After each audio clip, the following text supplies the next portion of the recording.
Tú que te oyes muy lejos, la gente que usa audífonos suele oírse muy lejos. Tú dijiste, la transmisión es por arbovirus.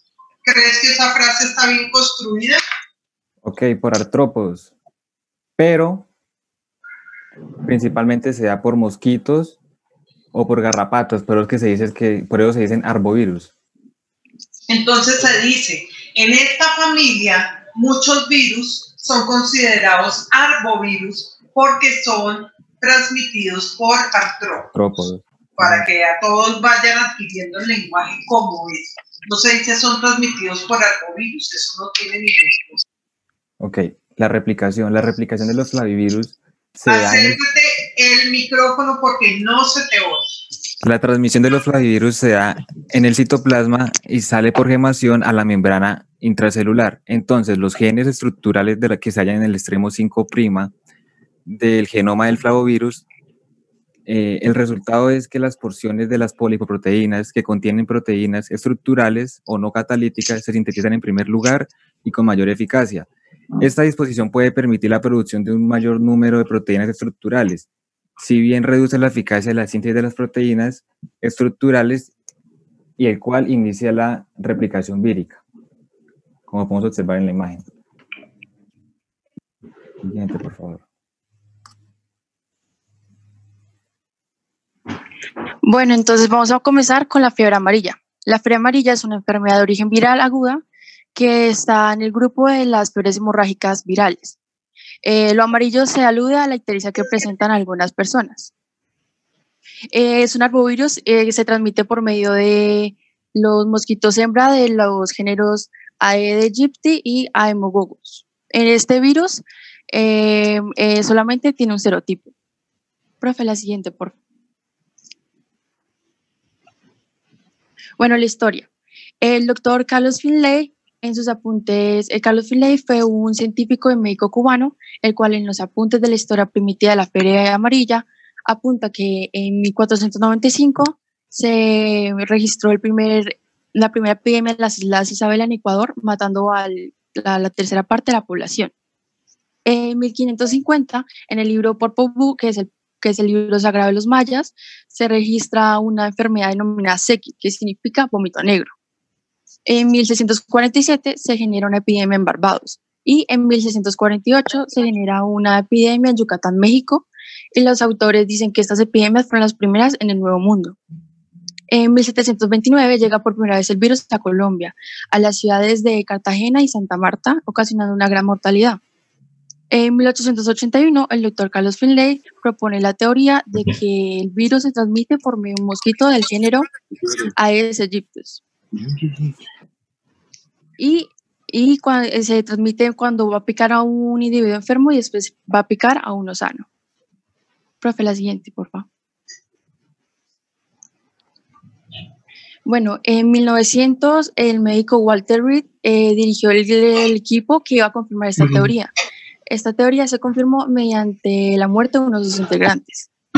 En 1927 se aisló por primera vez el virus, se aislaron dos cepas. Una fue en África, de un paciente de 28 años llamado Asibi, y nombraron esta cepa con este mismo nombre.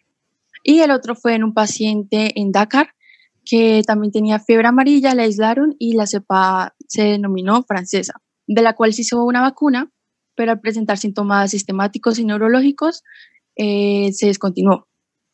En 1937, el virólogo Max Tyler, sudafricano, elabora la vacuna contra la fiebre amarilla denominada 17D a partir de la atenuación de la cepa Asibi en tejido embrionario de pollo.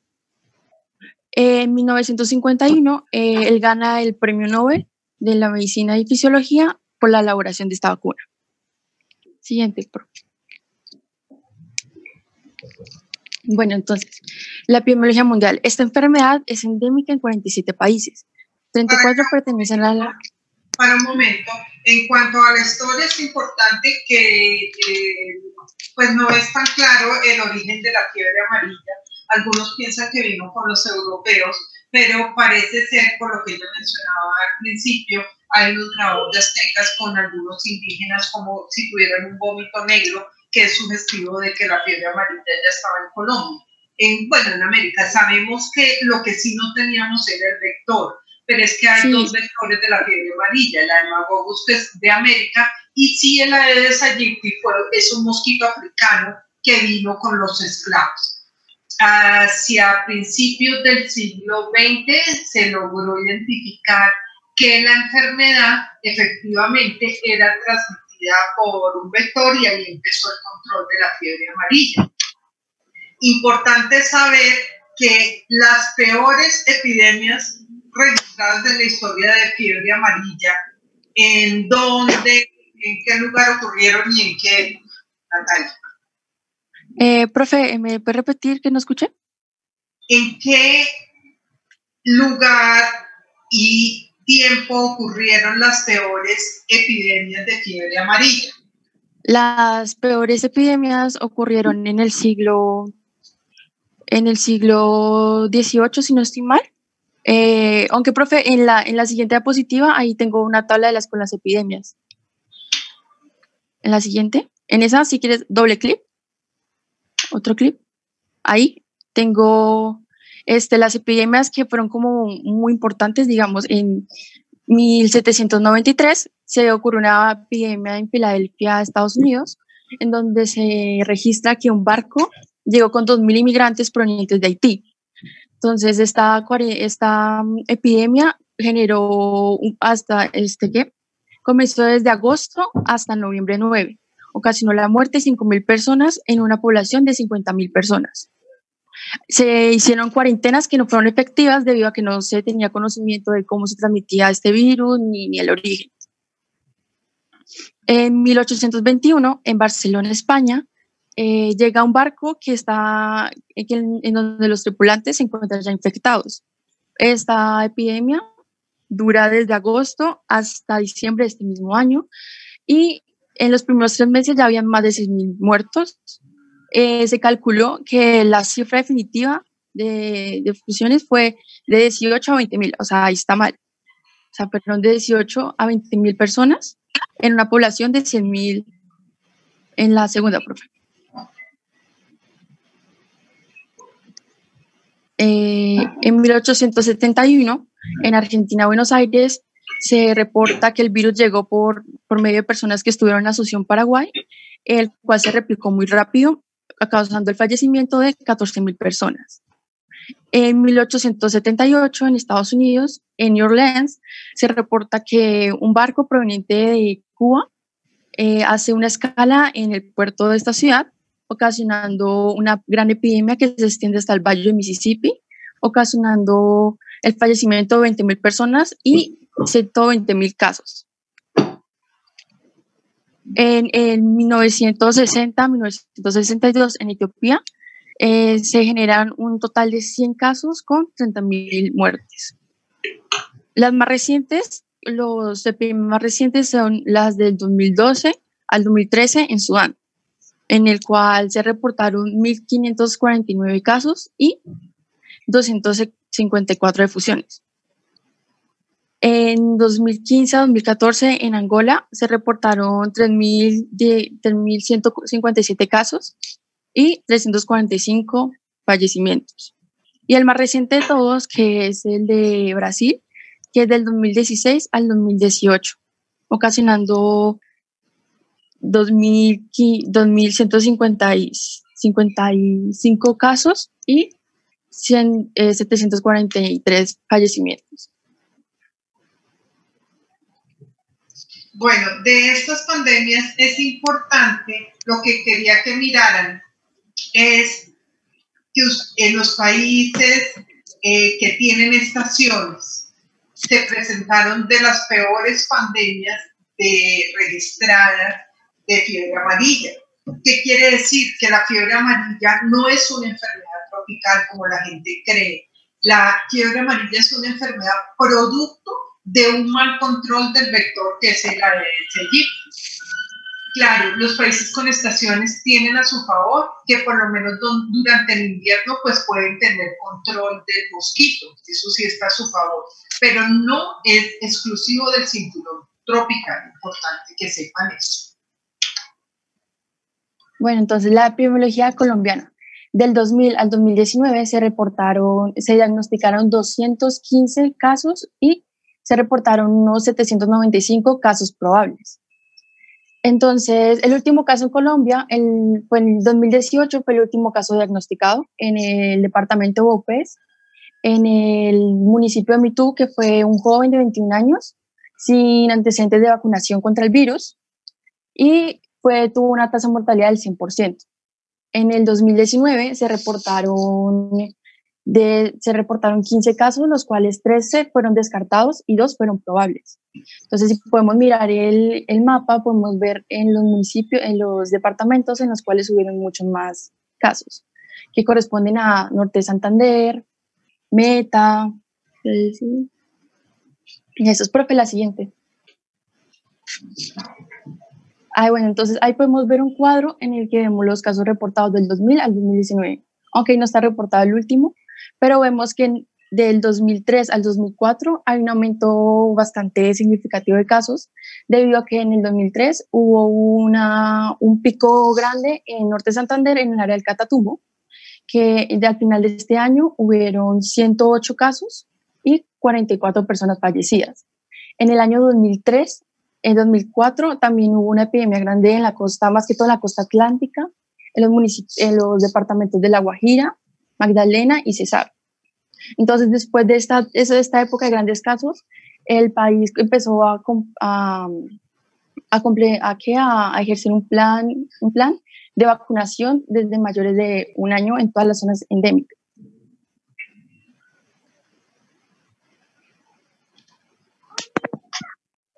Bueno, entonces, la patogenia. Cuando el virus pica a la persona, este va a inocular de 1000 a 100.000 partículas virales. Para acá un momento. En la patogenia, ¿no será que uno en la patogenia, en la imagen del virus, debe colocar un flavivirus y no colocar el primer virus que le salga al Google? Eso lo hace un estudiante de colegio, pero no ustedes. ¿Cómo van a colocar un VIH? El virus del VIH ahí de modelo del virus. Bueno, perdón, profe, no. Ese tipo de cosas que ustedes ya están grandes para colocar la célula que es, colocar, bueno, un monocito y que no sea otra cosa, ¿bueno? Bueno, listo, profe. Síganme. Bueno, entonces, el virus va a inocular de 1000 a 100.000 partículas virales, en los cuales por vía intradérmica. Aquí va a generar la primera replicación que va a ser en las células dendríticas de la epidermis. Estos van a viajar por los vasos linfáticos, van a llegar a los ganglios linfáticos regionales, después van a pasar a la linfa, al torrente sanguíneo, donde se va a diseminar hacia otros órganos. También se da una replicación en los monocitos y los macrófagos. También se da una replicación importante en el hepatocito.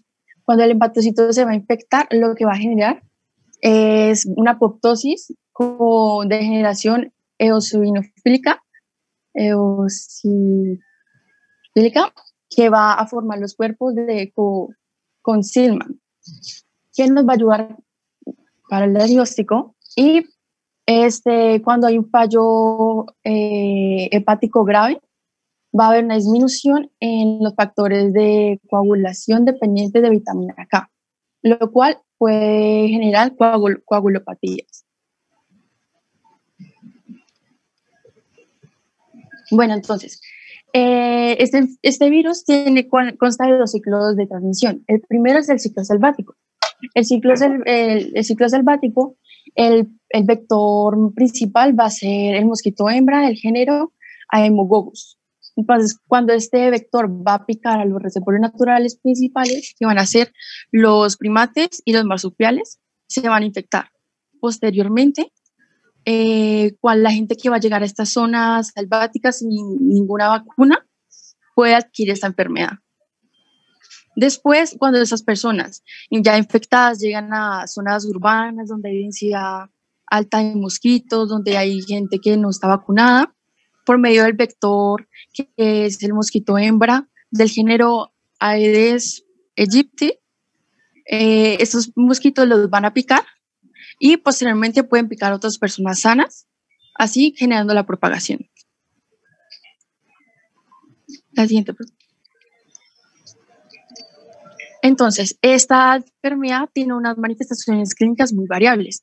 Pueden ir desde formas asintomáticas, pasando por leves, hasta cuadros graves con fiebre hemorrágica. Entonces, el 85% de los casos van a ser autolimitadas, el otro 15% van a progresar a cuadros mucho más graves con manifestaciones hemorrágicas, en los cuales estos pacientes van a tener una tasa de mortalidad del 50%. Entonces, la evolución de la enfermedad comprende 3 periodos. El primer periodo es el periodo de infección, que aparece de 3 a 6 días después de la picadura del mosquito. Este comienzo es muy abrupto, o sea, los pacientes van a presentar fiebre mayor de 39 grados, van a presentar cefalea, náuseas, vómito, algunos van a presentar el signo de Faguet, que es una disociación entre el pulso y la temperatura. Estos pacientes en este periodo van a estar en un estado de viremia. Después van a pasar un periodo de remisión. Natalia, dime cómo es eso, la disociación del pulso y la temperatura.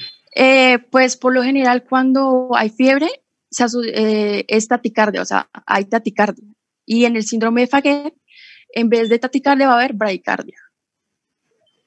¿Estás segura que es eso? Yo se los expliqué alguna vez.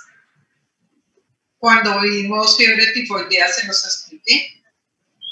¿Cómo es la relación entre grado de fiebre y aumento de la frecuencia cardíaca? Pues cuando se aumenta la temperatura corporal, hay aumento del pulso, lo cual se genera taquicardia. Por eso, ¿pero cuánto? No, porque la verdad no sé, no sabría qué decir. ¿Sí ves? Eso hay que leer. Si uno lee que tal signo de Faguet, entonces uno va a una semiología, va a una medicina interna. Yo ya les había dicho que eran 10 latidos cardíacos por cada aumento de la temperatura, pero no por grados centígrados, sino por grados Fahrenheit. Entonces, no es que haya una bradicardia, es una bradicardia relativa. Quiere decir que no aumenta el número de latidos a lo que uno esperaría. Es eso, no es que haya bradicardia. Bueno, bueno, listo, perfecto. Entonces, después de esto, los pacientes llegan a un periodo de remisión. En este periodo de remisión va a durar de 2 a 24 horas, en donde los síntomas van a desaparecer. La mayoría de los casos, después de las 24 horas, no van a volver a tener síntomas, el virus desaparece. Y van a tener un periodo de recuperación de 2 a 4 semanas sin ninguna secuela. Pero, como les había dicho antes, el otro 15% va a progresar, les van a aparecer los síntomas, pero mucho más graves después de estas 24 horas, los cuales van a progresar a un periodo de intoxicación. En este periodo de intoxicación, los síntomas van a estar relacionados con falla renal, falla hepática, van a haber melenas, van a haber hemorragias nasales, oliguria, van a haber vómitos con dolor abdominal, hasta puede llegar al shock y a la muerte. Bueno, entonces, el diagnóstico. Vamos a comprender 2 casos. El caso probable es aquella persona que presente un cuadro febril, que tenga cefalea, que tenga ictericia y que provenga de zonas endémicas. El caso confirmado es el caso probable, pero que se va a confirmar por medio de laboratorios específicos. Entonces, los diagnósticos que se van a hacer es diagnóstico virológico, que comprende el aislamiento del virus, en donde por medio de una PCR podemos ver si está el ácido nucleico del virus. En el diagnóstico serológico podemos ver que mediante la técnica LISA la presencia de los anticuerpos IgM del virus. También hay un diagnóstico patológico, el cual puede comprender la histopatología o inmunohistoquímica, y podemos ver en la imagen donde se ven con los cuerpos de Concealment, los que había nombrado anteriormente.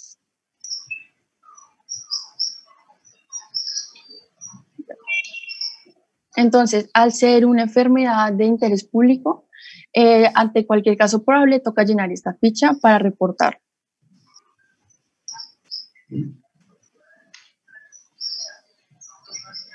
Bueno, entonces, el tratamiento.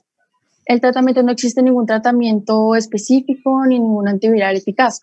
Lo que se va a dar es un tratamiento de soporte y sintomático.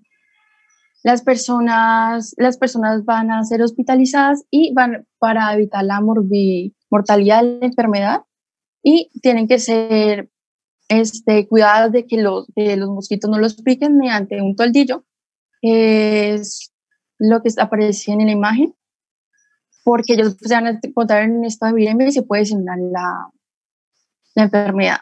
O sea, ¿qué tipo de virus tiene la vacuna? La vacuna, profe, la vacuna es que no he hablado todavía de la vacuna.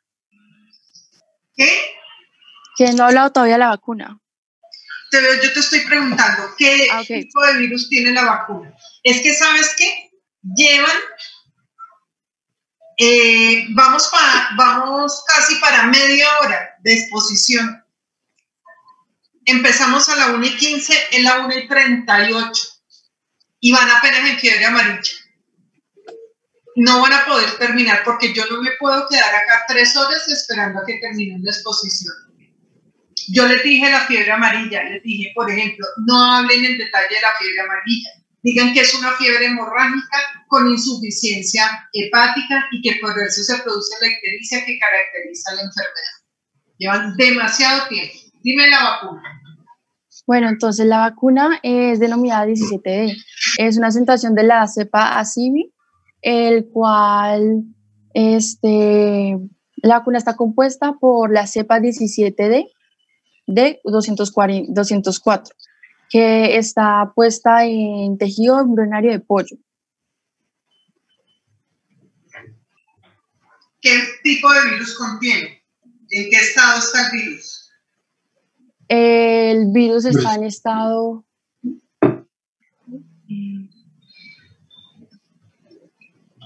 ¿Sí entran en unos detalles que el número del virus, que no sé qué, y lo que es esencial no se lo saben. Es un virus vivo atenuado. Es un virus vivo atenuado, por lo tanto tiene todas las contraindicaciones que ustedes saben para un virus vivo atenuado. Es decir, en quienes no se puede administrar este tipo de virus. ¿Cada cuánto hay que poner la vacuna? Pues, profe, lo que yo leí, dicen que con solo una dosis es suficiente. Pero en casos de epidemia se puede hacer una revacunación. Sí, antes se mandaba a vacunar cada 10 años, pero en este momento se considera que una sola vacuna. ¿Cuánto tiempo antes de viajar se la deben poner? Se la deben poner mínimo 10 días antes. Mínimo 10 días antes. Ok, bueno. No sé qué van a hacer el resto, pero tienen que ir más rápido, no hablar tanta cosa, no sé, porque ya lo vi más desde que eran 74 diapositivas. ¿Y por qué número de diapositiva vamos? Vamos por la 14 de 74, Dios mío. Bueno, sigue. Bueno, vamos a hablar ahora del dengue.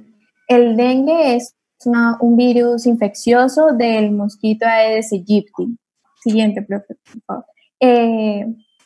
Bueno, lo importante de la Aedes aegypti es que este es un mosquito el cual las únicas que pueden como transmitir el virus son las hembras, ya que son las únicas que se alimentan de sangre para poder como tal alimentar a sus huevos. Entonces, en la historia tenemos primero que del 265 al 420 se tiene un relato en la dinastía Jin acerca de agua envenenada y también de agua envenenada y de insectos voladores. En 1635 y 1699 se dan unas grandes epidemias en las Antillas Francesas y en Panamá. Sin embargo, todavía no es más un relato porque todavía no se tenía como tal como especificada el dengue. En 1779 y en 1980 es cuando se da una gran epidemia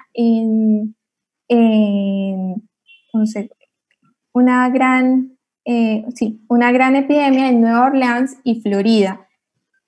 Entonces aquí es donde sí, perdón, en la isla de Java y en Filadelfia. Aquí es donde le dan un médico que se llama Benjamin Rausch, le otorga el nombre de fiebre quebrantahuesos. En 1944 y el 56 y en el 79-80 ya sean las primeras, la primera definición pues de dengue, que ya es qué era lo que causaba esta. En el 44 y en el 56 se dan unas grandes epidemias en Florida y Nueva Orleans, y en el 60 Colombia es libre de dengue. Pero en el 71 esta enfermedad reapareció por primera vez, reapareció otra vez en gran cantidad, y se cree que esta llegó por la costa atlántica. Y en el 78, el Ministerio de Salud dice que es una enfermedad, que este virus es de notificación obligatoria. Siguiente, por favor. En la epidemiología mundial podemos ver que este mosquito se da más que todo entre los 30 grados de latitud norte a los 20 grados de latitud sur, siendo un mosquito de países tropicales y subtropicales. En el mapa podemos observar en rojo donde se encuentra presente actualmente. Y pues así pues los colores que dice ahí. Siguiente, por favor. En la epidemiología mundial podemos ver que en el año 2019, en casi las cinco regiones que se encuentran ahí, esta aumentó. Siguiente, profe. En la epidemiología mundial, en el 2020, se encuentran hasta el momento un aproximado de 200.000 casos. Y la proporción de casos de dengue grave han disminuido a comparación del año anterior. En la epidemiología colombiana, hacia 2019 todavía no se tiene una tabla especificando en los departamentos de Colombia, pero en el 2019 los departamentos con más presencia eran Meta, Tolima, Huila, Santander y Norte de Santander. Estos son los que son en rojo y los que en el mapa. Y los verdes son donde no se encuentran tanta cantidad, que serían el archipiélago de San Andrés, Buenaventura, Guainía, Vaupés y Chocó. Siguiente, por favor. Sí, de esta tabla es importante mirar que aproximadamente el 10% van a corresponder a casos de dengue grave. O sea, con esta epidemiología que podemos ver que, a diferencia de la fiebre amarilla, el dengue sigue siendo muy prevalente en las regiones tropicales y en Colombia también. ¿Cuántos tipos de virus del dengue hay? 4, profe. Hay 4 serotipos. ¿Y los 4 circulan en Colombia? No, señora. Aquí podemos ver que como tal el dengue se encuentra en toda la región pues, de Colombia, unos en signos como pues, de alarma y otros donde está incrementando. En la tabla podemos ver los departamentos que se encuentran en incremento y el dengue, el serotipo del dengue al cual corresponde. En Colombia solo tenemos serotipo 1, 2 y 3. Tenemos en las fases de la enfermedad, tenemos dengue sin signos de alarma, dengue con signos de alarma y dengue grave. Siguiente, por favor. Bueno, en dengue sin signos de alarma podemos encontrar lo que son fiebres, náuseas, vómitos, dolor ocular, dolor en músculos, dolor intenso de cabeza y en algunos casos podemos ver sarpullido. Siguiente, por favor. En el dengue con signos de alarma también tenemos dolor abdominal, pero este es constante y muy fuerte. También tenemos vómitos y diarreas, pero también muy constantes. Y tenemos, en este también se puede ver la hipotensión. Y pues en el dengue grave podemos encontrar que esto fallas en órganos y también hemorragias.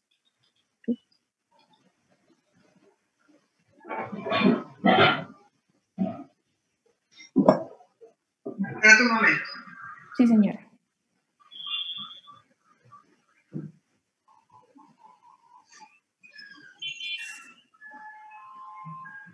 Mira, solo con esta diapositiva es suficiente porque tú pasaste muy por alto esta diapositiva que era más importante y te fuiste a dibujitos de cartillas para la población general.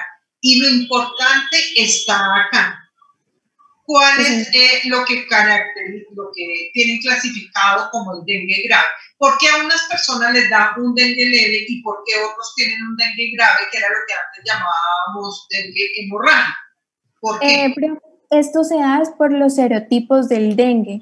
Se cree que, que el dengue, el serotipo número 1 es el dengue que se conoce comúnmente como, como dengue el normal, y el 2 y el 3 vendrían siendo los dengues graves.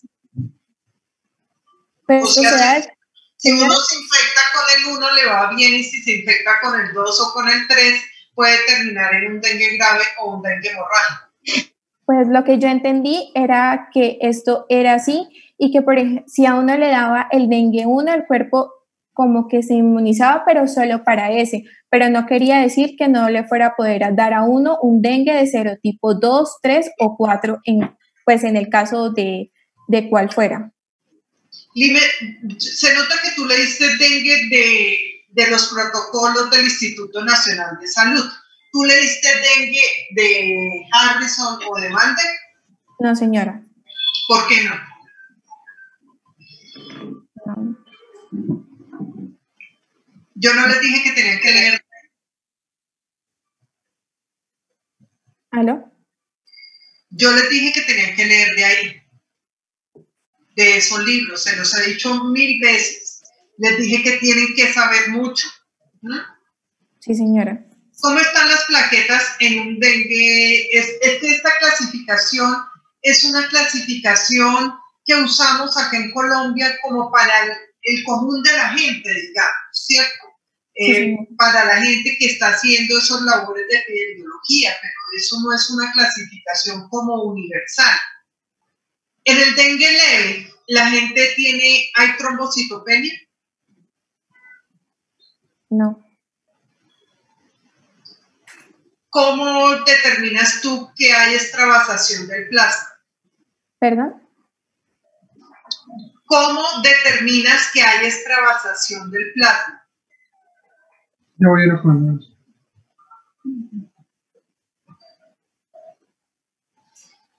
No. ¿Alguien del grupo?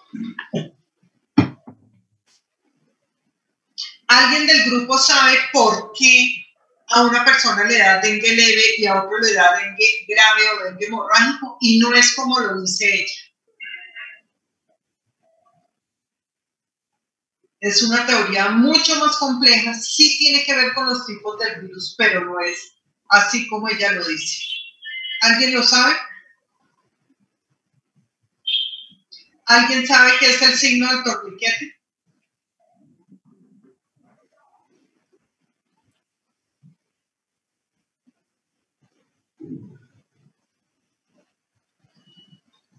¿Alguien sabe por qué una persona, a pesar de que tenga un dengue hemorrágico, puede llegar con un hematocrito normal?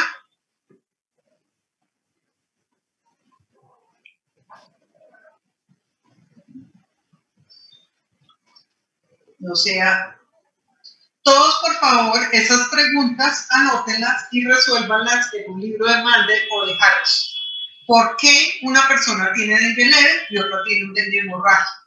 ¿Cuáles son los signos de extravasación del plasma? ¿Qué es la prueba del torniquete? Resulta que las personas, desde el inicio, un dengue leve puede tener trombocitopenia. Mírenlo acá lo que dice. Petequias o test positivo del torniquete. Quiere decir que la persona con un dengue leve puede tener se le bajan las plaquetas. En el dengue hemorrágico o dengue grave, el plasma se empieza a escapar de los vasos sanguíneos. Y entonces hay una serie de signos de acumulación de escape de plasma o extravasación de plasma, que incluye, por ejemplo, el edema pulmonar, incluyen manifestaciones hemorrágicas, incluyen el signo del torniquete positivo. Entonces, por favor, todos lean eso de Marvel o de Harrison, porque este grupo se dedicó a leer cositas para la población general. Esto es para la población general. Esto es para que la mamá de uno, el campesino, entienda, pero con esto no se arma una exposición. Sí, señora. El diagnóstico de laboratorio se hace cuando uno sospecha que un paciente tiene dengue, pues uno le hace una prueba y esa prueba se remite al Instituto Nacional de Salud, como hacemos ahora, y allá le hacen una prueba en los primeros días, le harán una prueba para serología de PCR y si lleva más tiempo, pues se le hará un anticuerpo. ¿Cuánto tiempo dura la viremia por dengue? ¿La qué, profe? La viremia. Yo veo que este grupo todo tiene audífonos. Por favor, quítense los audífonos porque como que no les están funcionando muy bien. ¿Cuánto tiempo dura la viremia?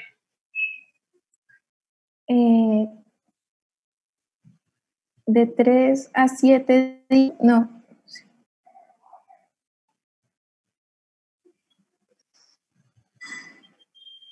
La viremia dura alrededor de 5 días. Porque es importante saberlo, porque ese es el tiempo en que uno le puede hacer una prueba de PCR al paciente, porque después el virus ha desaparecido del torrente sanguíneo. ¿Qué medidas se le dice a la gente en su casa? ¿Qué hacer con un enfermo en la casa? Fuera de, ya sé que me vas a contestar que dale agüita caliente, agüita, dale té, consentirlo y todo eso. Pero ¿qué más debe hacer una familia con un enfermo de dengue en su casa? ¿Qué otra medida deben tomar? Se decía también que aislarlo, que estar en constante revisión en un promedio de 48 horas. Y, ¿aislarlo cómo? Con toldillo, pues, profe. Ajá. ¿Cómo? Con toldillo. Con toldillo. ¿Cuánto tiempo lo metemos dentro del toldillo? Aproximadamente decía que entre 10 días, entre 10 a 12 días. No, el tiempo que lo tenemos metido dentro de un toldillo es el tiempo que dura la viremia, o sea, aproximadamente 5 días.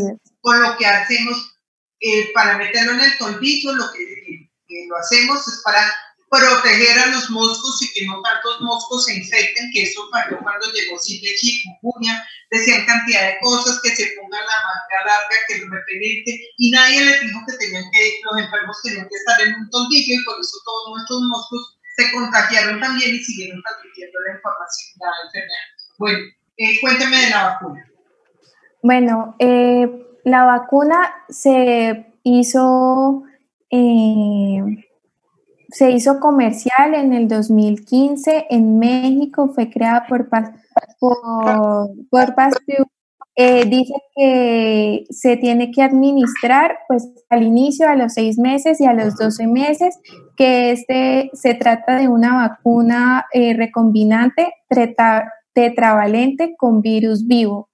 Dice también que se debe poner en niños entre 9 a 45 años, pero como tal la OMS no la ha vuelto como una vacuna para todo el mundo, pues. ¿Y por qué no? Porque esta vacuna no es como no tiene una eficacia muy alta, esta puede variar y normalmente cuando se pone la vacuna puede que a uno le dé un dengue, si a uno le llega a picar un mosquito con dengue, puede que no llegue a ser un dengue leve, sino de una vez a un dengue grave. Bueno, sigamos. Esto es lo de la ficha epidemiológica. Sigamos con el Zika. Ok, entonces en torno al Zika, se sabe que surge en Uganda, África, específicamente en un bosque llamado Zika, por eso se le atribuye el nombre al virus. Cuando se estaba experimentando y monitoreando con primates en busca de la vacuna de la fiebre amarilla. Ya en 1952 se reportan los primeros casos en humanos en ese mismo país, Uganda, África. Entre 1960 y 1980 se reportan los primeros brotes en Asia y en África, la mayoría de estos con sintomatología leve. En el 2007 sí hay un gran brote significativo en una isla asiática que se conoce como Yap, en la cual el 75% de la población estuvo infectada. Ya entre el 2014 y 2016 la enfermedad viaja por todo el país, afectando notoriamente a Brasil y Colombia. Dentro de esos años, Colombia relaciona ampliamente la relación de este virus con la microcefalia y el síndrome de Guillain-Barré. Siguiente, por favor. Epidemiología mundial. Aquí pueden ver en la gráfica que los países que están de color morado son países que alguna vez han reportado casos de Zika. Los países que están de amarillo son países con el mosquito, pero que no han reportado casos de Zika. Los que están de verde son países o territorios sin el mosquito, pero que han ayudado a la propagación de este virus. Y se sabe hasta la actualidad, con datos del Instituto Nacional de Salud, que la enfermedad ha sido reportada en más de 200.000 personas, la mayoría de estas en Brasil, que 76 países han reportado alguna vez el virus del Zika y que 48 países han confirmado este virus por la picadura de mosquito y 5 mediante transmisión sexual. A nivel mundial, 2.618 niños nacieron con síndrome congénito asociado a este virus y 2.327 personas fueron reportadas con este virus en Europa, específicamente Francia y España. Siguiente, por favor. Epidemiología colombiana. El 16 de octubre del 2015, el Ministerio Nacional de Salud y Protección Social reportan los primeros 9 casos del virus del Zika en Colombia, señalando que posiblemente había sido por un turista que había llegado a la ciudad de Cartagena, pues ayudando a la propagación de este virus. Y hasta la actualidad se tienen estas cifras. 18.117 mujeres gestantes fueron reportadas con este virus. Alcanzó a impactar a 101.825 personas. 318 niños nacieron con síndrome congénito asociado a este virus. Y hasta la semana 17 del presente año se han notificado 111 casos por este virus, 85 casos por clínica y 26 casos sospechosos. Siguiente, por favor. Clínica. La clínica de este paciente, pues se sabe que 1 de cada 5 pacientes desarrolla sintomatología. Ese 1% llega con cefalea, llega con un sarpullido o exantema, que es principalmente maculopapular, como se observa en la imagen. Es un paciente que presenta artralgias, mialgias, una fiebre que es generalmente menor a 39 o 38,5 grados centígrados y maneja una conjuntivitis no purulenta. En las imágenes que tienen en la parte derecha son una de las 2 complicaciones de las cuales produce este virus, que son el síndrome de Guillain-Barré y la microcefalia, que hablaré. Siguiente, por favor.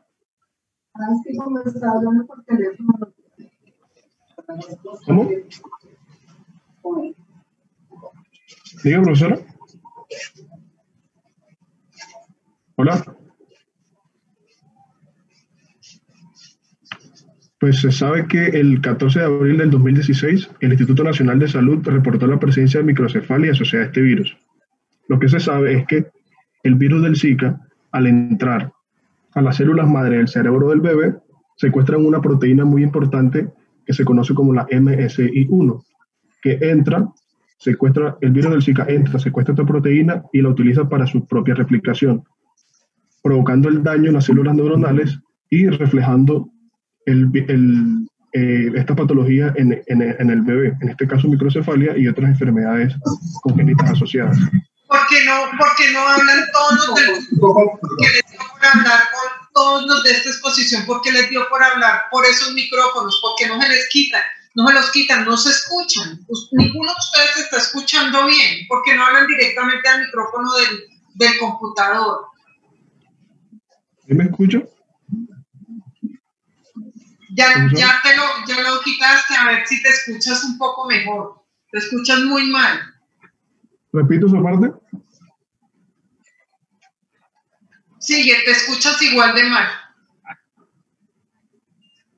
Entonces, el 6 de septiembre del 2019, el Instituto Nacional de Salud evaluó el impacto de este virus con el síndrome de Guillain-Barré, debido a que estas dos patologías aumentaron de igual manera cuando el pico máximo del virus estuvo.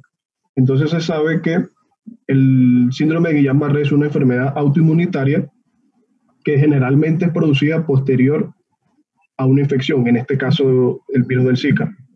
¿Por qué? Porque el sistema inmune, al entrar en contacto con el agente infeccioso, reconoce una proteína muy parecida a la que produce el mismo organismo, en este caso los gangliósidos, mediante un mecanismo que se conoce como reacción cruzada o mimetismo molecular. La siguiente. A ver, yo les dije que les iba a preguntar la asociación entre Zika y microcefalia y entre Zika y Guillain-Barré. Y les dije que me tenían que mostrar el artículo, se los dije acá, el artículo que confirmara la asociación. ¿Ustedes creen que en Colombia fue que se descubrió que había microcefalia y Zika? ¿O que en Colombia se descubrió Guillain-Barré y asociado a Zika? No. Les dije, búsquenlo, busquen el artículo de una revista científica donde salga publicada la asociación entre estas enfermedades. Ya descubrieron que el instituto, muchos de ustedes, los primeros, ni podían acceder al Instituto Nacional de Salud. Ahora estas últimas personas han accedido a la página del Instituto Nacional de Salud y creen que con esa página se hacen las exposiciones ahora y no leen de ninguna otra parte. Entonces, y advertidos estaban que les iba a preguntar, para su futuro como médicos, ustedes buscan en revistas científicas, ponen una foto de la publicación donde sale la asociación. Así no se hace. Caso sospechoso, caso confirmado. Casos no, pues que no, acá sí no vamos a terminar nunca. Hicieron la exposición con la página del Instituto Nacional de Salud. La página del Instituto Nacional de Salud tiene todos estos protocolos para todas las enfermedades transmisibles. Y ahí dicen que es sospechoso, que es confirmado, y son protocolos hechos, claro, es importante saberlo, pero esos protocolos son hechos para la población general, para la enfermera, el médico rural, que está bien, y es importante saber que esos protocolos existen, pero no pueden hacer una exposición solo con eso.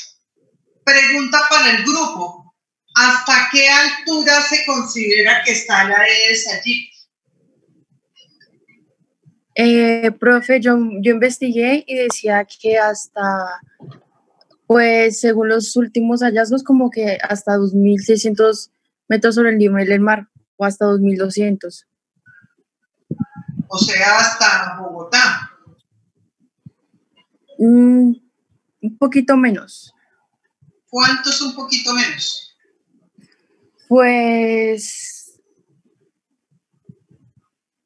si no estoy mal, la altura de Bogotá son 2.400 o... Pues es que lo del 2.600 lo leí fue que se hizo un estudio, si no estoy mal, en Argentina. en el que el mosquito ya estaba sobreviviendo a esa altitud. Acá en Colombia lo tenemos. Es importante saber a qué altura vivimos nosotros, ¿no? Eso es importante saber. Bogotá está a 2.600 metros, eso se ve en todas partes. En Colombia se ha encontrado el mosquito a 2.200 metros. Entonces, ¿por qué eso es importante? Porque una persona, por ejemplo, que vive en Bogotá, que dice que nunca ha salido de Bogotá, pues no va a poder tener ni fiebre amarilla, ni dengue, ni zika, ni chikungunya. Por eso es importante. Tratamiento y prevención, pues nada, puro tratamiento sintomático. Sí, yo lo que quería de Zika era otra cosa que les dije, que se lo repito, les dije, se los voy a preguntar y no lo investigar. Bueno, la familia Togaviridae tiene dos géneros, que es el anfivirus y el rubivirus. El anfivirus afecta a animales y a humanos, y el rubivirus afecta a los humanos, como ya sabemos, la rubéola, que ahorita lo van a explicar. La familia Togaviridae pertenece al grupo 4 de la clasificación de Baltimore. Es un virus encapsulado, el cual forma partículas esféricas de 65 a 70 nanómetros de diámetro. Posee una ARN lineal, de cadena simple y de polaridad positiva. Como podemos observar en la imagen inferior, en la parte izquierda, en la parte más oscura, en el extremo 5', el genoma codifica 4 proteínas no estructurales, que va de NSP1 a NSP4. Y en la parte derecha están las 4 proteínas estructurales, las cuales son C, E1, E2 y E3, que están en el extremo 3'. Suelen transmitirse a través de artrópodos, ya que tienen un amplio abanico de hospedadores que pueden ser vertebrados e invertebrados. Siguiente, por favor. La replicación de los togavirus incluye síntesis de proteínas precoces, que son las no estructurales, y tardías, que son las estructurales, el cual se replica en el citoplasma y sale por gemación a la membrana plasmática. La replicación tiene 5 etapas, las cuales son: primero, traducción primaria del ARN como si fuese ARN mensajero, y se obtienen proteínas reguladoras como la ARN replicasa. Segundo, síntesis de ARN monocatenario negativo a partir del molde de ARN monocatenario positivo por la ARN polimerasa y forma un complejo replicativo. Para aclarar que el ARN monocatenario negativo no se libera, sino que queda anclado al complejo replicativo. Tercero, el complejo replicativo realiza la síntesis del ARN monocatenario positivo, ARN mensajero y el ARN monocatenario negativo. La traducción tardía del ARN monocatenario positivo y el ARN mensajero da la obtención de proteínas tardías, como ya lo dije, las estructurales, que fuerzan al complejo replicativo a que haya mayor porcentaje de ARN monocatenario positivo. Y por último, se ensamblan las proteínas estructurales y el ARN monocatenario positivo, que da la maduración del virión. Siguiente, por favor. Siguiente, profe. Siguiente, por favor. Bueno, en la historia del chikungunya se cree que en 1850 se había dado el primer brote, pero nunca fue confirmado hasta el momento. El primer brote confirmado fue en 1952 en una región de Tanzania. De allá también viene el nombre chikungunya, que es del idioma monco-ana, que lo que quiere decir es que el cuerpo está encorvado, que hace referencia a las personas por el dolor en las articulaciones. Este virus se fue replicando hacia Tailandia, hacia África y Asia en 1960, hacia Tailandia, y en 1999 hacia el Congo. Se cree que la causa es que por una de las mayores epidemias, que fue en la isla Reunión, que es una colonia francesa, y un brote en la India en el 2016. En el 2007 llegó a la parte de Romaña, en Italia, y en el 2013 fue llegada a América, en las islas caribeñas de San Martín. Siguiente. Sí, estos, tanto Zika como chikungunya, son virus de esos que fueron endémicos de África. De pronto a veces se presentaba en algunos países mediterráneos, y de pronto aparece chikungunya en el 2013 y unos años después, hacia el 2015, aparece el Zika en América y es un ejemplo de virus que pueden llegar de nuevo, entre tantos que hemos visto, pueden llegar en algún momento a América. Concretamente, estos dos virus llegaron para quedarse, ya no se registran tantos casos. ¿Por qué? Porque va a pasar como el coronavirus, a la mayoría de personas que les tenía que dar, pues ya se les dio y todavía se siguen infectando menos cantidad de gente. Bueno, la transmisión es por el mosquito, por el Aedes, también. Esto en Colombia. Ajá. Bueno, el primer caso fue reportado en San Joaquín Bolívar, una mujer en el 2014, el primer caso autóctono. Entre el 2014 y el 2018 se reportaron 488.996 casos, siendo en el 2015 el pico más alto, ya que hubo 1.359 casos por cada 100.000 habitantes. Después, en el 2016, ya se vio el descenso en estos porcentajes, y siendo ya este. Siguiente, profe. En el 2019 se realizaron unas semanas epidemiológicas, donde en la semana 8, 13 y 14 nos muestra que hubo un gran incremento en solo estas semanas, ya que sobrepasó el umbral de los casos de los anteriores años. Ya que en esto se reportaron más casos en Boyacá, en norte de Santander, en el Amazonas y en el Putumayo, ya que digamos en Boyacá y en el norte de Santander no se habían reportado tantos casos. También se vio en este año 2019 el 58% fueron casos reportados en mujeres. 11 casos fueron reportados en menores de 1 año y 25 casos fueron reportados en personas de menores de 5 años. El mayor porcentaje fue entre personas de 30 a 39 años en Colombia. Siguiente, profe. Bueno, la patogenia se da principalmente en tres partes, intradérmico, sanguíneo y órganos diana, ya que el virus entra por picadura intradérmica, llega a los capilares, donde se va a dar una replicación viral. De ahí va a ir a los nódulos linfáticos, lo cual se va a transportar por el conducto torácico, llegando a los vasos sanguíneos y dando otra replicación viral. Estos se van a dirigir a los órganos diana principales, que son cerebro, hígado, músculo y articulaciones. En estos se va a ver en músculos y articulaciones se van a ver una acumulación de mononucleares, lo cual va a ocasionar que se dé la inflamación y el dolor en estas partes. También se va a dar una acumulación de macrófagos y monocitos, tanto en cerebro como en articulaciones. En cerebro lo que va a provocar es como un aumento de la inmunidad, que después se va a autolimitar después de más o menos de 8 días.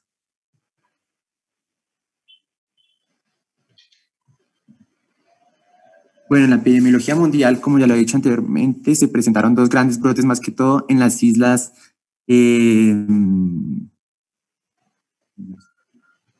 francesas en África, que se dieron 220.000 casos, que fue el 34% de la población. Y en el 2006 se dio los casos en India, que dio más de 1 millón de personas contagiadas, y en conjunto en una región de Asia, junto a Tailandia, Malasia, Singapur, dieron un total de 1.9 millones hasta el 2006. En el 2010 se reportaron unos casos a Francia, llegados de la isla en África. Los primeros casos autóctonos en Francia fueron en el 2012, en la ciudad de Montpellier se dieron 4 casos. Entre el 2008 y el 2012 se dieron 495 casos provenientes de estas zonas a varios países de la Unión Europea.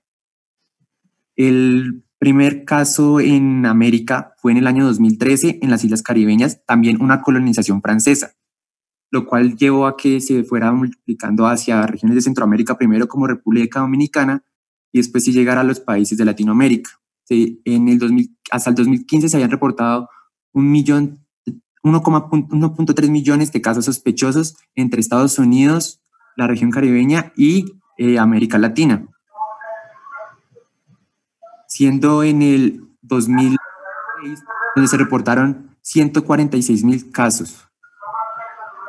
Bueno, en la clínica los principales como factores. Resume esa clínica. Todo lo de ustedes está demasiado largo. Bueno, en la clínica la clínica presentamos la fase aguda, la fase subaguda y la fase crónica. En la fase aguda presentamos los síntomas que vemos en la pantalla, que son los que típicamente tiene un paciente con chikungunya, que es fiebre alta de 39 grados, artralgias, que es lo principal, que es la diferencia del dengue y del Zika. También presenta dolores de espalda, cefaleas, mialgias. No, eso no es verdad. Eso no es lo que lo diferencia del dengue y del Zika. Porque esas enfermedades, las tres, dengue, Zika y chikungunya, se parecen mucho. Claro, la dengue se llama fiebre quebrantahuesos. Si se llama así, es porque los dolores articulares también son severos. Pero si el dolor es, digamos, 2 cruces en dengue, en chikungunya el dolor articular va a ser lo más importante, 4 veces el dolor articular. Y lo más importante es que el dolor articular va a persistir hasta por 6 meses. Y eso sí lo diferencia del dengue, porque uno se recupera del dengue en 15 días y ya después no le duele nada más. ¿Qué del Zika hace sospechar que sea Zika y no que sea dengue o chikungunya? ¿Quién del grupo? Cualquiera del grupo. Pues, profe, creería que los dolores articulares, ¿no? No.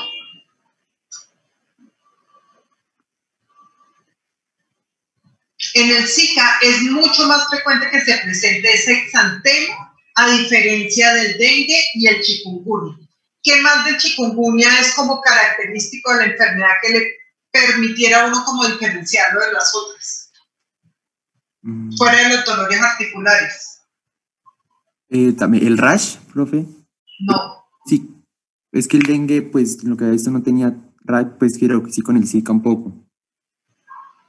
En todas puede haber de todo. En dengue pueden haber petequias, en Zika, en chikungunya, es que en todas puede haber.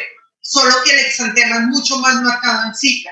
En chikungunya es mucho más fuerte el dolor articular que puede persistir, pero hay otra cosa del chikungunya que diferencia a lo otro. ¿Por qué no están pudiendo resolver ustedes estas preguntas? Lo mismo de todos los grupos. Se dedicaron cada uno a su pedazo, nadie leyó lo de los otros y por eso no pueden hacer comparaciones. Y lo tienes acá escrito, conjuntivitis. La conjuntivitis es más del chikungunya, casi nunca se presenta en dengue y menos frecuente en Zika. Siguiente, profe. ¿Listo? El diagnóstico ya ustedes lo saben, se hace o por PCR o cuando ha pasado la parte aguda, pues se pueden hacer anticuerpos como cualquier otra enfermedad.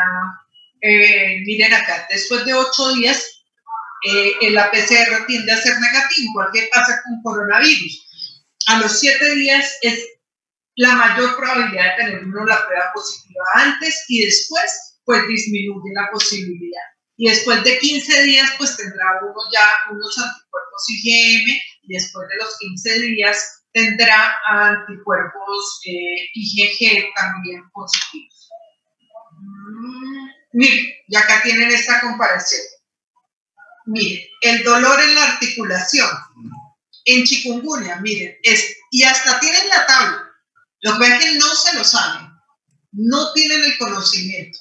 Miren, el dolor en la articulación, 3, el que más duele en las articulaciones es el chikungunya. El dolor en los músculos, dice acá que el que más duele, lo que pasa es que es muy difícil, ¿no? Diferenciar entre qué le duele, los músculos o la articulación. A ver, tengamos acá, mire la conjuntivitis, ¿sí? Se presenta tanto en chikungunya, bueno, acá se presenta mucho más en Zika, lo pusieron acá mucho más en Zika incluso que en chikungunya. El prurito, la displasia sanguínea, no pusieron lo de, bueno, manchas en la piel, digamos, manchas en la piel.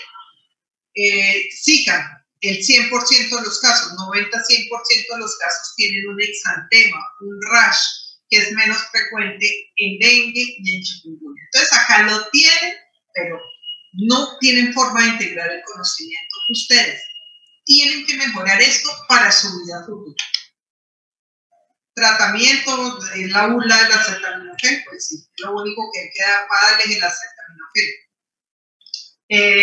Rubeola. Sí, señora. En cuanto a la rubeola, es una enfermedad vírica. Nos faltan todavía 20 diapositivas y llevamos más de 1 hora ya. Bueno, en cuanto a la rubeola, es una enfermedad vírica de origen infeccioso contagioso que por lo generalmente afecta a los niños. Siguiente, por favor. En la historia, se cree que la primera mención de la rubiola es en el año 430 a.C. por el médico griego. Vamos a saltar esto, porque si no, no terminamos nunca. ¿Cómo se transmite? Bueno, la transmisión, esta enfermedad es proveniente de un tipo de virus que es el rubivirus o rubiola virus. Además, solo cuenta con reservorio en seres humanos sin contar con reservorio para animales y no tiene vectores implicados. Se transmite por lo generalmente en niños de entre 5 a 9 años y se transmite de persona a persona por pequeñas secreciones, como bien sea saliva, heces o sangre, y en casos muy poco frecuentes con orina o con objetos contaminados previamente por un objeto contaminado de un paciente infectado. Y además, siguiente, por favor. Dentro de la epidemiología mundial, se cree que es una enfermedad que ha constatado más de 20 millones de casos alrededor de su historia y que es mucho más frecuente la rubiola postnatal que la rubiola congénita, con una incidencia para 1990 de entre 35 casos por cada 100.000 habitantes y que en el año 2009 se redujo a 10 casos por cada 100.000 habitantes. Y que a día de hoy, para países que han incluido la vacuna antirrubiola, entre 2 y 3 casos por cada 100.000 habitantes. Siguiente, por favor.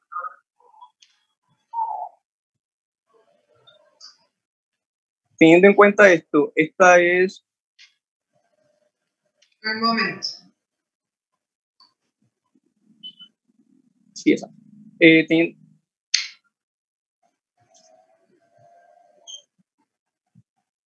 Teniendo en cuenta esta información, se cree que los países orientales tienen una mayor prevalencia de la enfermedad debido a que muchos de los países no han incluido la vacuna antirrubiola, como son en el caso de algunos países africanos y orientales como Rumania o Polonia. Siguiente, profe. En cuanto a la epidemiología colombiana, cabe resaltar primeramente, antes de comentar de la tabla, que el primer brote se da en 1993 con una pequeña epidemia de 5.000 casos, con alrededor de 48 muertes, con una tasa de incidencia de 0,98% y que se redujo notablemente para 1999, debido a que en 1996 se hace la campaña de vacunación antirrubiola y sarampión. Teniendo en cuenta la tabla de la última década, se tiene en cuenta que hubo alrededor de 11 casos para el pasado año, 2019, un total de 3 casos, uno de origen importado de Venezuela, y se tiene en cuenta que otro fue en la ciudad de Cartagena y otro en Guaviare. A día de hoy, la enfermedad presenta una incidencia de 0,022% por cada 100.000 habitantes. Siguiente, profe. En cuanto a la clínica, los pacientes con rubiola pueden presentar... Entonces, la rubiola es una enfermedad que es una enfermedad exantemática, el grupo de las enfermedades exantemáticas, transmitida por vía inhalatoria con un periodo de incubación. ¿Cuál es el periodo de incubación? El periodo de incubación es entre 16 a 18 días y en algunos casos de 14 a 23. Un periodo de incubación. En promedio, todas las enfermedades exantemáticas son de alrededor de 15 días y muy importante saber que aproximadamente 5 días antes de que se presente la erupción la persona es contagiosa. La rubiola es una enfermedad que debía haber desaparecido en la faz de la tierra junto con el sarampión, pero debido a que los vecinos no cumplen con las metas de vacunación, principalmente el tema de Venezuela, pues otra vez volvimos a tener sarampión y otra vez volvimos a tener rubiola, que nosotros pues hace un tiempo ya no teníamos. El exantema se caracteriza por ser máculo papular. Bueno, todos son máculo papular, ¿cierto? A la larga, máculo papular eritematoso, pero las máculas son pequeñas y tienden a ser separadas, no son tan intensamente eritematosas como el sarampión, no son confluentes como el sarampión. ¿Y cuál es el principal diagnóstico diferencial de la rubeola? ¿Cómo, profesor? ¿No lo escucho? ¿Cuál es el principal diagnóstico diferencial de la rubeola? Los ganglios inflamados, si no estoy mal, que se presentan en la nuca y en la región posterior de las orejas. No, ese es un signo típico de la rubiola, digamos. La rubiola sí tiende a, entre todas las exantemáticas, tiende a presentarse con eso, con un ganglio occipital o retroauricular. Pero ¿a cuál enfermedad exantemática se parece más? Por eso te pregunto, ¿cuál es el diagnóstico diferencial? Yo no te estoy preguntando, es que ojo, y a mí me empieza a dar como un desespero que ustedes no entiendan las preguntas. Yo te pregunto, ¿cuál es el diagnóstico diferencial de la rubiola? Y tú me das la respuesta como si yo te hubiera preguntado cuál es un signo típico de la rubiola. Entonces, hay un problema de lenguaje total. ¿Cuál es el diagnóstico diferencial principal de la rubiola? Pues por lo general la rubiola se puede confundir mucho con el sarampión, pero una pequeña diferencia puede ser los exantemas, debido a que en el sarampión se pueden presentar incluso en las palmas y plantas de los pies, y en la rubiola no. No, en general ninguna enfermedad exantemática compromete ni palmas ni plantas de los pies. Por eso es que cuando hablábamos de la rociola sifilítica y decíamos un adulto con un exantema que además compromete palmas y plantas, pues uno tiene que pensar en una, no en una enfermedad exantemática cualquiera, sino en una sífilis, en un adulto. Ya te había dicho que en el sarampión era más eritematoso y era más confluente. No, la enfermedad con la cual hay más que diferenciarlo, y yo ya lo había dicho acá, es con la rociola. ¿Qué otro nombre recibe la rociola? Ni te lo pregunto porque ¿para qué? El exantema súbito o rociola producida por un virus del herpes, porque ambos son los que tienen el tipo de exantema más parecido, muy suavecito, más rosado que eritematoso, con las pápulas bien separadas como estamos viendo acá. ¿Por qué es tan importante diferenciarlo? Porque una se previene por vacunación. ¿Ustedes me están escuchando? Juan José, ¿tú me estás escuchando bien? Sí, Doc, sí, señora. Porque es que este grupo, cada vez que les hago una pregunta, me dicen, ¿cómo? Entonces, yo ya no sé si es que sí me están escuchando o no, porque ninguno del grupo me ha podido entender, del grupo que es Juan, me ha podido entender. Entonces, es importante porque la rubiola se previene con la vacuna, entonces si hay muchos casos de rubiola está fallando la vacunación, y porque la rubiola produce malformaciones congénitas, en contraposición de la rociola o el exantema súbito, que es una enfermedad muy benigna, que casi ninguno lo tiene de manera aparente, pero la mayoría de nosotros tenemos anticuerpos de todas maneras contra SF6. El síndrome de la rubiola congénita, bueno, acá lo tiene, bien, microcefalia, malformaciones cardíacas y catarata congénita, triada de la rubiola congénita. Muchas otras malformaciones, claro, muchas otras malformaciones se pueden estar, pero cuando uno ve esta triada, pues tiene que pensar en una rubiola congénita. ¿Cuál es la malformación cardíaca más frecuente?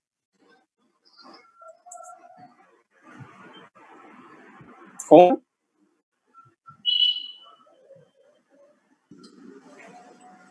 Ricardo. Dígame, no lo escuché bien, se corta. Sí, Juan José, dime qué pregunté. Preguntaste que cuál era la malformación cardíaca más frecuente de esta enfermedad. Sí, entonces, ¿por qué ninguno de este grupo me escucha? Y todos tienen en común que están usando audífonos, no sé por qué. Ricardo, ¿cuál es la malformación congénita más frecuente?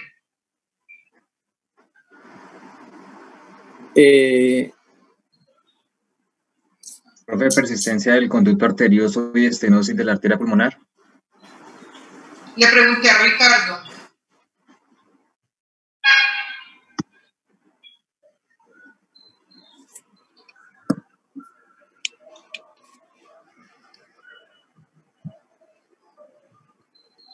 No.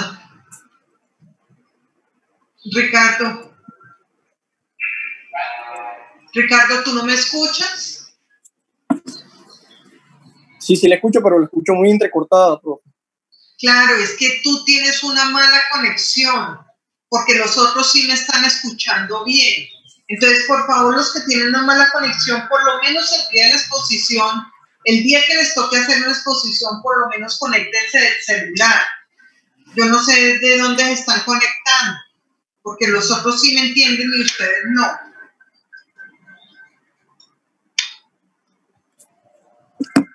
Bueno, y en cuanto a las complicaciones... No, nada de eso. Diagnóstico.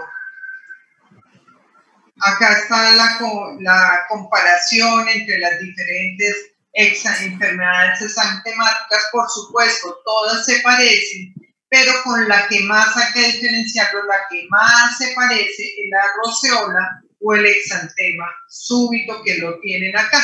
Lo mismo que en muchas exposiciones, dos diapositivas después tienen la respuesta a la que uno les hizo y no la saben, ni saben bien qué es. Ponen cuadros por ponerlos y ni se lo saben. Acá lo de la adenopatía retroauricular, muy importante en rubiola, es mucho, mucho más frecuente en rubiola. Bueno, se toma una muestra, ni crean que van a exponer todo esto. Esto es demasiado detalle. Esto sirve si uno está haciendo una exposición que lo único que tengo que exponer es rubiola. Listo, yo presento una cosa de estas. Si no, no. Ya sabemos, o le hacen anticuerpos o le toman PCR. Usualmente uno manda una prueba para rubiola y ni sabe qué es lo que le van a procesar allá en el Instituto Nacional de Salud. Tratamiento antiviral no existe. Se dan tratamiento al niño para bajar la fiebre, para controlar la temperatura, pero no más. La vacuna. Recuerden que la vacuna hace parte de la vacuna que llamamos la triple viral, que es para sarampión, rubiola, paperas. Recuerden que ustedes como objetivo del curso tienen que saber el nombre en inglés de estas enfermedades exantemáticas. Son vacunas, ambos son virus vivo, los tres son virus vivo atenuado. Recuerden que por eso no se ponen en menores de 1 año. No se ponen en mujeres embarazadas, no se ponen en inmunosuprimidos, no se ponen en mayores de 60 años. ¿Qué le ha pasado? ¿Qué se ha visto que ha pasado con las mujeres embarazadas que se han puesto esta vacuna? Porque de pronto viene una campaña de vacunación, no se dieron cuenta y les pusieron esta vacuna. ¿Qué ha pasado con esas mujeres embarazadas que les pusieron una vacuna de rubiola? Cualquiera del curso, del grupo, el que haya logrado escuchar.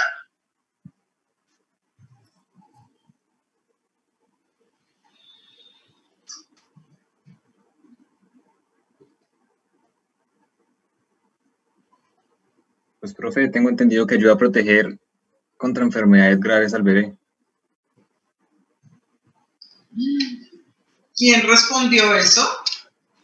Camilo, profe. ¿Y contra qué enfermedades logra proteger al bebé? La tosferina, la gripa. Ya. Uno vacuna a una mamá contra la rubiola y el bebé se protege de tosferina y gripa. Por Dios, Camilo. Y todos los demás. Es preferible. Y tienen que aprender a decir no sé. No sé es la mejor respuesta en muchos casos. En vez de, mira, tú no te imaginas la revolcada, la terapia de piso que te puede pasar a ti cuando estés en un semestre más adelante y salgas con una teoría tan loca como eso que acabas de decir. Porque muchas veces... Ya me di cuenta, qué pena. ustedes se sienten en la obligación de tener que contestar. Listo, no sé, listo, no sé, por no sé, saca 2, pero sin trapear. En cambio, por las teorías locas, vuelven a sacar 2, pero con trapear. Entonces, mejor decir desde el principio, no sé. Las mamás que han recibido vacuna contra la rubiola no sabían que estaban embarazadas. Afortunadamente, se ha visto que ese virus vacunal, hasta el momento, con todo el seguimiento que se ha hecho, es incapaz de producir una malformación congénita. O sea, las mamás vacunadas no se ha visto en ninguna que haya tenido una malformación congénita al bebé. Sin embargo, sigue estando contraindicado, pero es una cosa importante para uno decirle, ¿cierto?, a la mamá, poderla tranquilizar. Cuando uno está frente a uno de esa mamá, entonces uno ¿qué hace? Ahí sí se va a Google y ahí encuentra la cifra concreta. Entonces uno le dice, mire, hasta la fecha 200.000 mujeres han recibido esa vacuna estando embarazadas y a ninguna le ha pasado nada. Esto es el esquema de vacunación, ¿no? Entonces lo que están mostrando es que estamos por acá. Estas vacunas, recuerden, sarampión, rubiola y paperas, se tienen que poner a partir del primer año. No, ¿por qué no se ponen antes? No porque haya muchas vacunas antes, sino porque se ha visto que estos anticuerpos persisten más tiempo. Entonces, cuando se administraba esta vacuna a menores de 1 año, se veía que eran neutralizadas por las vacunas, por los anticuerpos circulantes de la mamá. Entonces, miren acá todo este esquema de vacunación para que repasemos esta vacuna de polio oral. Vamos a mirar repasar cuáles son de virus vivo atenuado. La de polio oral es virus vivo atenuado, el rectal intramuscular es un virus inactivo. Después tenemos la vacuna para hepatitis B, que también es una partícula viral, aemoxilvirus influenza PRP, poligliosis risolfosfato. Para difteria de hemaglutinina se vacuna con hemaglutinina filamentosa, para tosferina con hemaglutinina filamentosa. Difteria, esto es un toxoide, ¿no? Difteria es un toxoide, toxina es un toxoide y tétano es un toxoide. O sea, la hemaglutinina filamentosa es parte de una toxina, y a hemófilos influenza se vacuna por fosfato, que es la cápsula. Perdón que tengo que contestar un segundo esta llamada. ¿Aló?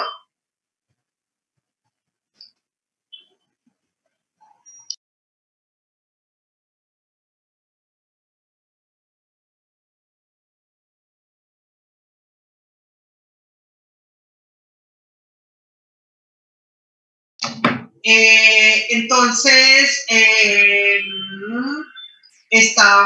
seguimos repasando rotavirus. Hay uno que es virus atenuado. El neumococo, sí sabemos que hay 2. Recuerden, hay 2 vacunas de neumococo. Una vacuna que protege contra 21 serotipos, contra 23 serotipos, y otra que está protegiendo contra 13 tipos virales. Acá tenemos esta, que el virus vivo atenuado, los 3, sarampión, rubiola y paperas. La fiebre amarilla, que es un virus vivo atenuado.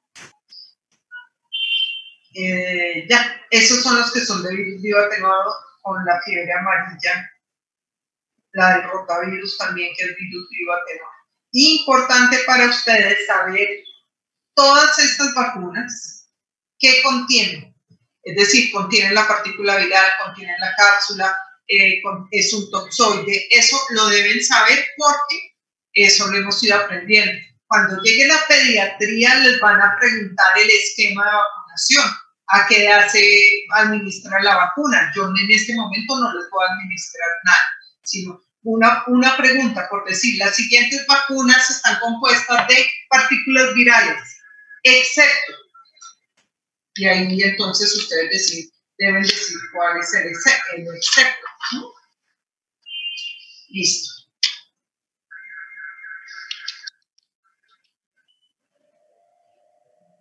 Terminemos rápidamente, por favor. Esperen un momento, para que deje de salir ese letrero.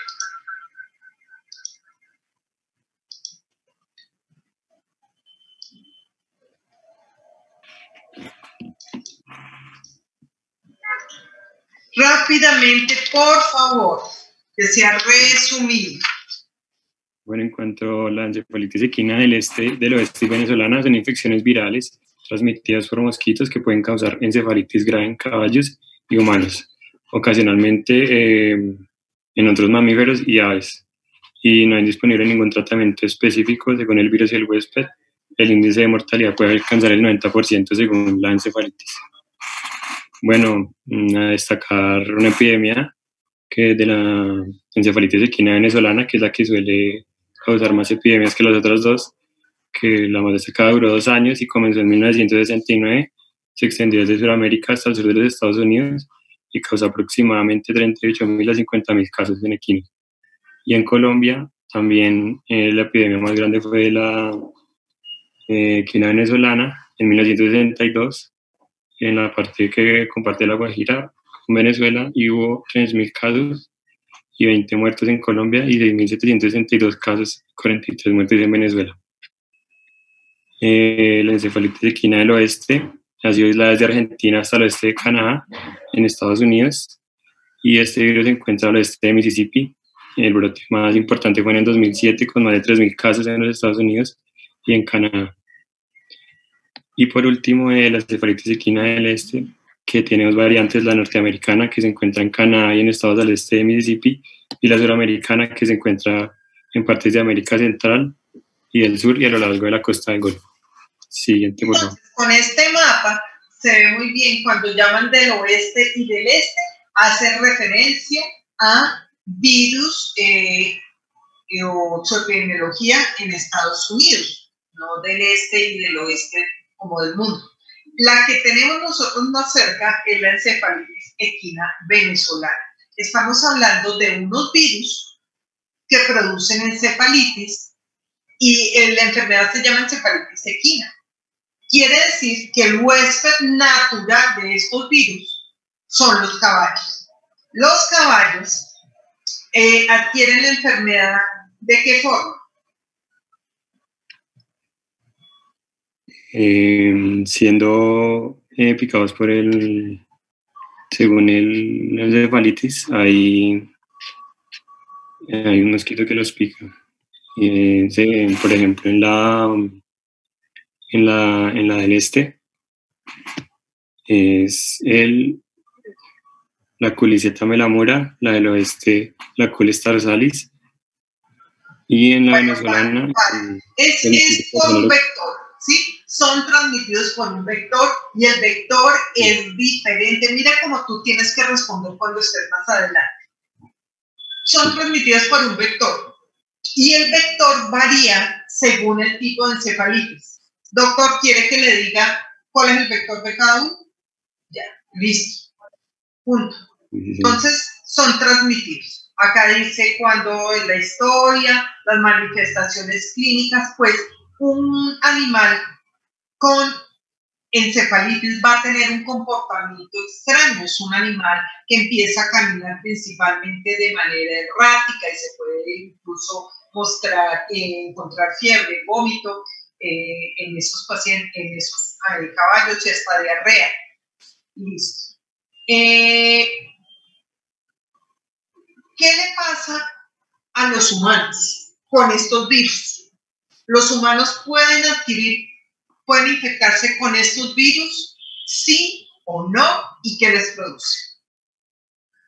Sí, se pueden infectar, pero es directamente por el vector, porque no se ha comprobado que se puedan infectar entre sí mismos. Solo, se ha hecho hipótesis sobre la encefalitis equina venezolana, pero no está claro.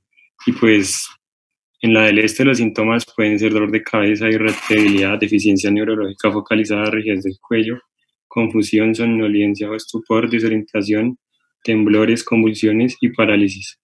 Y pues entre las complicaciones puede ser que algunos pacientes entran en coma y sobre todo afecta mucho a los niños, ya que esta es la que más tiene tasa de letalidad entre un 30 y 70%, y las personas que se recuperan posteriormente pueden sufrir deficiencias neurológicas.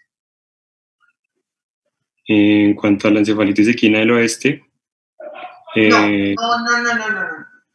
Yo no te dije que cuáles eran las manifestaciones de cada uno. Te dije que sí se podía adquirir. Sí se puede adquirir. El hombre es un huésped accidental y es cuando es picado por uno de estos moscos. No es porque uno no puede adquirir la enfermedad directamente del equino. Yo veo, sí, yo también puedo leer todos estos síntomas que están acá. ¿Qué tan frecuente es que las personas hagan estos? Estos son síntomas de como una encefalitis. ¿Qué tan frecuente es que las personas que se infectan hagan este tipo de síntomas? Por ejemplo, en la quina venezolana es muchísimo más frecuente, casi que la mayoría de las personas en la zona de afectación se infectan, pero pues... Eso no es verdad. Eso es una completa mentira. Es muy raro.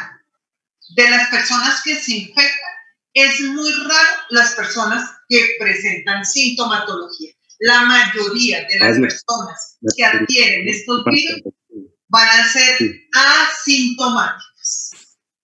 ¿Cierto que sí? O sea, a cuanto que la mayoría se infectan, pero, o sea, sí es verdad que solamente el 10%. Sí, claro. Bueno, una de las últimas exposiciones, una exposición muy deficiente, ¿sí? Muy deficiente, les faltaron muchas cosas. Les dije, una de las cosas que les dije, ojo, es una exposición muy larga, tienen que ser de manera muy concreta. Se echaron 74 diapositivas, les dije, ojo, no se van a demorar ni siquiera un minuto en cada diapositiva, son las 2:48 de la tarde, entonces, pues una exposición que no supieron concretar. Cuando uno tiene tantos temas, uno pone muy poquito. Si el profesor quiere poner poquito, no quiere decir poner lo de la cartilla para la mamá, poner unos dibujitos de la cartilla para la mamá. Poner poquitos es poner un resumen bien hecho, bien científico. Poner poquito no quiere decir que solo me leí de un libro para poner solo de un libro, no. Es que me leo de muchas partes y concluyo lo mejor de cada libro, la información que tiene cada libro. Pues tienen, como les digo, esto es como graduarse del prekinder, exposiciones así más adelante, pues los van a llevar a que se rajen definitivamente. Entonces, tienen mucho que mejorar en su técnica de exposición. El gran reto para estudiantes como ustedes es que no saben qué hacer con la información. El reto de las personas de mi época era encontrar la información en un mundo donde no había internet. El reto de ustedes es que encuentran tantas cosas que ustedes, como no saben resumir, no saben leer de tantas partes, entonces deciden, voy a hacer mi exposición de una sola parte.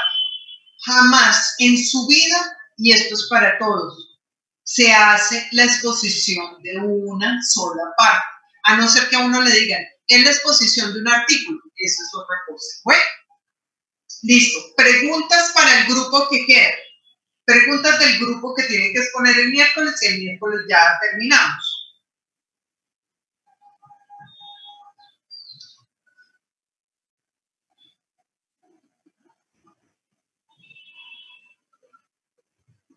Bueno, entonces, si no es más...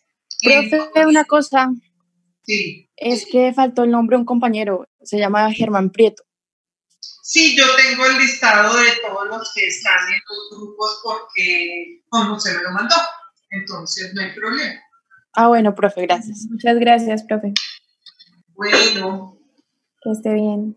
Bueno, niños, entonces nos vemos el miércoles. Los niños que tienen exposición el miércoles, pregunten ahorita porque a veces no alcanzo a leer correos y me empiezan a preguntar mil cosas, entonces aprovechen ahorita el tiempo. ¿Preguntas? ¿Nada? Profe, una pregunta. Sí. Profe, ¿sería importante hacer un criterio diagnóstico diferencial entre las fiebres hemorrágicas sudamericanas y otras como el ébola o la del Congo? ¿O ya está claro con las exposiciones que hicieron nuestros compañeros anteriormente? No, es que todas las fiebres hemorrágicas son muy parecidas. Algunas, por eso yo ya les había dicho, ya les dije. Díganme qué lo diferencia. ¿Qué los diferencia? En algunas no. en otras sí va a ser, en otras sí se va a encontrar algo que pueda ser, por ejemplo, la fiebre amarilla. Es que la diferencia, la insuficiencia hepática. En el Zika, ¿qué lo diferencia? Que tiene más conjuntivitis, que tiene más exantema. En otras no. Entonces, ustedes miren en su exposición si hay algo, un signo que lo caracterice, que los pueda diferenciar de los otros. Bueno. Ok, señora. Profe, así como una preguntita, ¿tú cuánto crees que será el tiempo ideal para nuestra exposición? Que estamos un poco... Todas las exposiciones no pueden ser más de 50 minutos. El problema es que ustedes cuando se cuentan el tiempo, tienen como un papelito del cual van leyendo. Y ese no es el tiempo real de exposición cuando uno está hablando. Ya a este grupo, que es el último, ya le he dicho 1000 veces cómo tiene que hacer esa exposición, cómo tiene que colocar, cuánto de fiebres hemorrágicas, cuánto tiene que hablar de coromeningitis linfocitaria. Ustedes ya les he dicho 8000 veces. Miren el ejemplo de sus compañeros que han logrado hacerlo bien. Miren todo lo que yo les he dicho, no es cuestión de tiempo, háganlo lo más resumido posible, pero con calidad. Bueno. Ok, doctora, muchísimas gracias. Bueno, listo. Nos vemos entonces el miércoles. Bueno, hasta luego. Listo, Cheito, gracias. Gracias, profe.